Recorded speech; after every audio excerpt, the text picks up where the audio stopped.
শহীদ রাষ্ট্রপতি জিয়া রহমানকে বলা হয় আধুনিক বাংলাদেশের রূপকার। তিনি জাতির সংকটময় মুহূর্তে বারবার দাঁড়িয়েছেন মাথা উঁচু করে, বিপদস্ত জাতিকে রক্ষা করেছেন সর্বোচ্চ ঝুঁকি নিয়ে। 1971 সালে উতাল মার্চে জিয়া রহমানের কণ্ঠে বাংলাদেশের স্বাধীনতা ঘোষণা, দিশেহারা জাতিকে মুক্তিযোদ্ধায় ঝাঁপিয়ে পড়ার সাহস জুগিয়েছেন। স্বাধীনতা ঘোষণা করেই তিনি ক্ষান্ত থাকেননি। দেশমাতৃকা মুক্তির জন্য হানাদারদের বিরুদ্ধে সেক্টর কমান্ডার ও জেড ফোর্সের অধিনায়ক হিসেবে মুক্তিযুদ্ধের নেতৃত্ব দেন। প্রিয় ভাই আমার, স্বাধীনতা যুদ্ধে তার অতুলনীয় ভূমিকা ইতিহাসে উজ্জ্বল হয়ে আছে।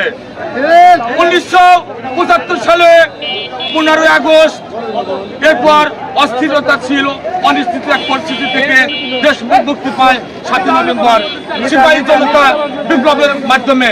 বিপি শামসুর রহমান জিন্দাবাদ, ফজলুল বারী শান্টু জিন্দাবাদ, বাংলাদেশ জাতীয়তাবাদী দল জিন্দাবাদ। আল্লাহু ইজ ওয়ান।